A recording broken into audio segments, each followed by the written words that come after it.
যারা বেনামাজি হয়ে মারা যায় তাদের কবর এরকম ভাবে চাপুনি দেয় তার হাড় হাড্ডি পাঁজরগুলো এইরকম ভাবে এইরকম জড়িয়ে যায়। একটু বুঝেছেন বেনামাজিদের শাস্তি কত কঠিন? একজন ফেরেশতা আল্লাহ সুবহানাহু ওয়া তাআলা কবরের মধ্যে বেনামাজির কবরে নিযুক্ত করে রাখবে। সেই ফেরেশতা এরকম আঘাত করবে, হাতুড়ি দিয়ে এরকম আঘাত করবে, যার যন্ত্রণা এরকম হবে যে 40 গজ মাটির নিচে চলে যাবে। এত বড়, যেটা আমাদের ভাষায় ধুমুস বলি, সেই হাতুড়ি দিয়ে আমাদেরকে কবরের মধ্যে আঘাত করা হবে। একটু চিন্তা করেছেন? আর ফজর না পড়ার কারণে জোহর পর্যন্ত সেই ফেরেশতাটা আযাব দিতেই থাকবে। জোহর না পড়ার কারণে আসর পর্যন্ত আযাব দিতেই থাকবে, শাস্তি দিতেই থাকবে। আসর না পড়ার কারণে মাগরিব পর্যন্ত, মাগরিব না পড়ার কারণে ঈশা পর্যন্ত, ঈশা না পড়ার কারণে ফজর পর্যন্ত এরকম ভাবে আঘাত করতেই থাকবে। একটা সাপ কবরের মধ্যে ছড়িয়ে দেওয়া হবে, তার যন্ত্রণা এতই ভয়াবহ, তার যন্ত্রণা 40 বছর পর্যন্ত থাকবে। একটু চিন্তা করেছেন সাপটা যদি কামড় দেয় তাহলে কি অবস্থা হয়ে যাবে আমাদের? হাসরের মাঠে সব থেকে বেইজ্জতের কারণ হবে বেনামাজিরা।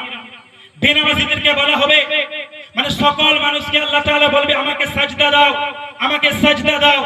যারা পৃথিবীতে থাকাকালীন নামাজ আদায় করে তারাই আল্লাহ তাআলাকে সাজদা দিতে পারবে, আর যারা বেনামাজি পাপিষ্ঠ বেঈমান তারা আল্লাহ তাআলাকে সাজদা দিতে পারবে না। তাদের পিঠ কাঠের মতো শক্ত হয়ে যাবে, তারা খুব বেইজ্জতের কারণ হবে। হাসরের মাঠটাকে আপনারা কি মনে করেছেন?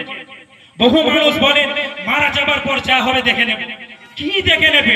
আপনি কি জানেন? এত ঈমানটা আমাদের ধ্বংস হয়ে গেছে, এত ঈমানটা আমাদের নষ্ট হয়ে গেছে, সেই ব্যাপারে আমাদের কারো কোনো মাথা ব্যথা নাই। বহু মানুষ তো এটাই বলে আমি তো নামাজ পড়ছি না, আমি তো গুনাহের কাজ করছি, তো কই আল্লাহ তাআলার তরফ থেকে তো আমার উপর কোনো আযাব আসছে না। প্রিয় ভাইরা আমার, আল্লাহ তাআলার এটা আযাব নয়। আল্লাহ তাআলা তাদেরকেও খাবার দেয় যারা নামাজ পড়ে, যারা আল্লাহর ইবাদত করে, আর যারা নামাজ পড়ে না তাদেরকেও খাবার দেয়। আল্লাহ তাআলা এটা আদেশ করে নাই নমরুদ আমার ইবাদত করে না, সূর্য তোমার আলো যেন নমরুদের বাড়িতে না যায়। ফিরআউন আমার ইবাদত করে না, সূর্য তোমার আলো যেন ফিরআউনের বাড়িতে না যায়। আল্লাহ তাআলা এটা আদেশ নয়। আল্লাহ তাআলা সকল প্রাণীকে খাওয়াচ্ছে।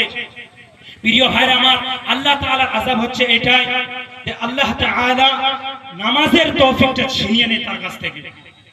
তখন বান্দা নিজেকে ভুলে যাবে, তার নিজের মাথা, তার নিজের অপকারের ব্যাপারে তার কোনো মাথায় ব্যথা থাকবে না। সে গুনাহকে গুনাহ মনে করবে না, সে পাপকে পাপই মনে করবে না।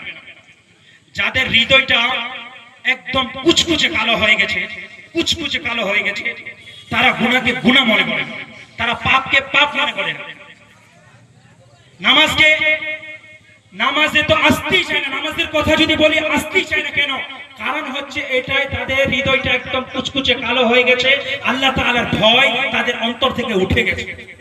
এই কারণ আছে। আমাদের কালচার এখন হিন্দুদের কালচারের মতো হয়ে গেছে, আমাদের কালচার এখন ইহুদিদের কালচারের মতো হয়ে গেছে। প্রিয় ভাইরা আমার, যার জীবনে নামাজ আছে তাদেরকে আমরা মুসলমান বলবো। আমি বহুবার যত জায়গায় আমি বয়ান করি সব জায়গাতে আমি বেশিরভাগ নামাজের ব্যাপারে কথা বলি। নামাজ যার জীবনে নাই তার জীবন অন্ধকার। বাঁচতে পারবেন না কবরের মধ্যে। সর্বপ্রথম নামাজ পড়েছো কিনা সেই ব্যাপারে আপনাকে জিজ্ঞাসা করা হবে। প্রিয় ভাইরা আমার, বেনামাজি যখন রূহটাকে কবজ করা হয় তখন দেখো বেনামাজি যারা থাকে তাদেরকে আল্লাহ সুবহানাহু ওয়া তাআলা দুনিয়ার মধ্যে কিছু আযাব দিয়ে দেয়। তার মধ্য থেকে একটা হচ্ছে যখন তার রূহটাকে কবজ করা হয় তখন সে ক্ষুধার্ত অবস্থায় মারা যায়, তখন তাকে পিপাসার যন্ত্রণায় মারা যায়। পুরো পৃথিবীর পানি, সমুদ্রের পানি যদি ওকে পান করানো হয় তবুও তার পিপাসা মিটবে না। বেনামাজির হচ্ছে এই অবস্থা। কবর দিন রাত আমাদেরকে বলছে, হাদিসের মধ্যে আছে কবর হয়তো জান্নাতের বাগানের মধ্য থেকে একটা বাগান, না হয়তো জাহান্নামের গর্তের মধ্য থেকে একটা গর্ত। এই কবরের জীবন, মৃত্যু থেকে আমরা কোনোদিন বাঁচতে পারবো না। আল কোরআন থেকে আমি একটা আয়াত তিলাওয়াত করেছি যেখানে আল্লাহ রাব্বুল আলামিন বলেন, কুল ইন্নাল মাউতাল্লাযী তাফিররুনা মিনহু ফাইন্নাহু মুলাকীকুম। তোমরা যেই মৃত্যু থেকে পালিয়ে যাওয়ার চেষ্টা করছো তো তোমরা কোনোদিন এই মৃত্যু থেকে বাঁচতে পারবে না। এই কবরের জীবনে তোমার সঙ্গে কেউ যাবে না। হাদিসের মধ্যে এসেছে মানুষের সঙ্গে তিনটা জিনিস সঙ্গে যায়, দুইটা জিনিস চলে আসে, আবার একটা জিনিস থেকে যায় ওর সাথে। তো মানুষের সঙ্গে তার মাল, তার সম্পদ, তার বাড়িওয়ালা আর তার আমল যায়। তার বাড়িওয়ালা আর তার মাল চলে আসে আর তার সঙ্গে তার আমল থেকে যায়। প্রিয় ভাইরা আমার, এই নামাজ না পড়ার কারণে আল্লাহ সুবহানাহু ওয়া তাআলা বেনামাজীদের জন্য একটা জাহান্নাম আলাদা সৃষ্টি করেছেন। কোরআনে কারীমের মধ্যে আল্লাহ পাক বলেন, যখন ফেরেশতারা জিজ্ঞাসা করবে বেনামাজীদেরকে, কপাল পোড়া, হতভাগা, কি এরকম অন্যায় করেছো, কি এরকম অপরাধ করেছো যেই কারণে তোমাকে এই জাহান্নামে আসতে হয়েছে, তখন সেই হতভাগা, তখন সেই দুর্ভাগা বলবে লাম নাকু মিনাল মুসাল্লিন, আমি নামাজি ছিলাম না, এই নামাজ না পড়ার কারণে আজকে আমি জাহান্নামে এসেছি। প্রিয় ভাইরা আমার, আল্লাহ তাআলার এটা একটা গুরুত্বপূর্ণ আমল। আল্লাহ তাআলা যতগুলো বিধান দিয়েছেন সবগুলো বিধান পৃথিবীতে ফরজ করেছেন। পৃথিবীতে ফরজ করা হয়েছে হজকে, যাকাতকে, যতগুলো ইবাদত রয়েছে, কিন্তু নামাজ হচ্ছে একটা এরকম মর্যাদাপূর্ণ আমল যেটা আল্লাহ তাআলা পৃথিবীতে ফরজ করেন নাই। স্বয়ং আল্লাহ নিজের নবীকে ডেকে সাত আকাশের উপরে এই নামাজকে ফরজ করেছেন। তাহলে এর মর্যাদাটা কত হতে পারে একটু চিন্তা করেছেন? নিজের বিবেক দিয়ে একটু চিন্তা করুন, ভাবুন। আমরা কবরের জীবনে চলে যাব। কবর খুব ভয়ঙ্কর জায়গা রে বাবা, একটু বুঝুন। প্রিয় ভাইরা আমার, এই মৃত্যু থেকে আমরা বাঁচতেই পারবো না যতই চেষ্টা করি না কেন। নিজের জীবনটার দিকে একবার তাকান যে আমি কি এরকম কোনো কাজ করেছি, এরকম আমি কি কোনো ভালো আমল করেছি যেই কারণে আমি জান্নাতে যেতে পারবো। নিজের হিসাব নিজেই করুন না। আমরা অন্যের দিকে তাকিয়ে থাকি, অমুক ব্যক্তি তো এরকম কাজ করে, অমুক ব্যক্তি তো এরকম, অমুক ব্যক্তি তো চোর, অমুক ব্যক্তি তো এরকম করে। কিন্তু একবার নিজের হিসাবটা কর না রে ভাই, নিজের দিকে একবার তাকিয়ে দেখ, এরকম কোন আমল করেছিস যেই আমলের কারণে জান্নাতে যেতে পারবি? পারবি কি এরকম কারণে? পারবি না। আজকে এরকম আমাদের ঈমানটা ধ্বংস হয়ে গেছে, এরকম ধ্বংস হয়ে গেছে, এরকম নষ্ট হয়ে গেছে যে আমরা মানে আল্লাহ তাআলার হক তো নষ্ট করছি, কিন্তু মানুষের হককেও আমরা নষ্ট করে ফেলেছি। কিন্তু আল্লাহ তাআলার হক আল্লাহ তাআলা হয়তো মাফ করতে পারে বা নাও করতে পারে, কিন্তু অন্যের হককে যদি কেউ খেয়ে ফেলে, এই হক আল্লাহ তাআলা কোনোদিন মাফ করবে না যতক্ষণ পর্যন্ত দাবিদার সেই হকটাকে মাফ না করে। প্রিয় ভাইরা আমার, এই অন্যের হক থেকে বাঁচার চেষ্টা করুন। বহু মানুষ সমাজের মধ্যে রয়েছে যারা অন্যের জমি আত্মসাৎ করে, অন্যের মাল আত্মসাৎ করে, ছিনিয়ে নেয়, গরিবের মাল খেয়ে ফেলে, ইয়েতিমের মাল খেয়ে ফেলে, কথায় কথায় মিথ্যা বলে, কথায় কথায় ঝুট বলে। এদেরকে আল্লাহ তাআলা এদেরকে হিসাব দিতে হবে, এদেরকে আল্লাহ তাআলা ধরবেন কিয়ামতের মাঠে। আল্লাহ তাআলা ছাড় দেয় কিন্তু ছেড়ে দেয় না, আল্লাহ তাআলা ছাড় দেয় কিন্তু ছেড়ে দেয় না। প্রিয় ভাইরা আমার, নিজের জীবনটার দিকে একবার তাকান। এই পৃথিবী চিরস্থায়ী নয়, দীর্ঘস্থায়ী। এই পৃথিবীতে আমরা চিরস্থায়ী থাকবো না, দীর্ঘস্থায়ীর জন্য আমাদেরকে থাকতে হবে হাসরে, কবরের জীবনে, মানে আখিরাত আমাদের হচ্ছে চিরস্থায়ী জীবন।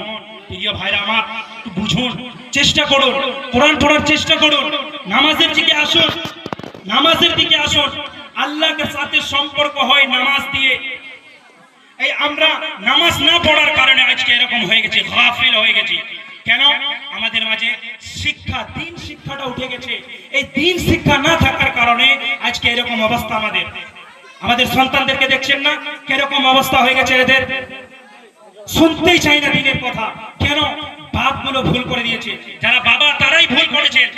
সন্তানদেরকে সর্বপ্রথম দিনের শিক্ষা না দেওয়ার কারণে আজকে কতগুলো সম্পর্ক নষ্ট হয়ে যাচ্ছে, কতগুলো ফ্যামিলিতে সম্পর্ক নষ্ট হয়ে যাচ্ছে।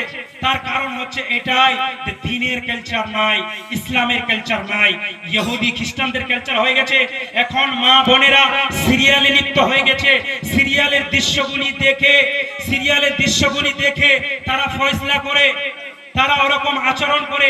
সিরিয়ালের মধ্যে যেরকম শাশুড় এবং বৌমার যেগুলো কাহিনী দেখানো হয়, সেই কাহিনীগুলো বৌমারা ওই রকম সিস্টেম হিসাবে চলে। এই রকম চলতে থাকে। এই সিরিয়াল নিয়ে বিজি হওয়ার কারণে আজকে অনেকগুলো ফ্যামিলি নষ্ট হয়ে গেছে। নামাজ নাই, মা বোনরাও নামাজ জানে না, এরা পর্দা করে না। এদেরকে পর্দা কে করতে বলবে? বাবাই বলছে না, বাবাই তো জিন্স প্যান্ট নিয়ে দিচ্ছে, বাবাই তো টি শার্ট নিয়ে দিচ্ছে, এই বাবাই তো ভুল করছে। কেন? বাবা জানেই না যে এটা একটা গুনাহ, বাবা জানেই না যে আমি এটা একটা ভুল করছি, বাবাই জানে না। তো দিন শিক্ষা না হওয়ার কারণে আজকে এই অবস্থা আমাদের। কেউ সন্তানদেরকে দিনের শিক্ষায় নিয়ে যেতে চায় না। এই জন্য তো আমাদের উপরে তো বালা মুসিবত। এখন বর্তমানে চলছে SIR, এই নিয়ে সবাই ব্যস্ত হয়ে গেছে। আধার কার্ড ঠিক নাই, আধার কার্ড ঠিক করছে, ভোটার কার্ড ঠিক নাই, ভোটার কার্ড ঠিক করছে, রেশন কার্ড ঠিক নাই, রেশন কার্ড ঠিক করছে, ডেট অফ বার্থ ঠিক নাই, এগুলো সব ঠিক করছে। কিন্তু হাসরের মাঠে কবরে যে যেতে হবে সেই ব্যাপারে কারো কোনো মাথা ব্যথা নেই।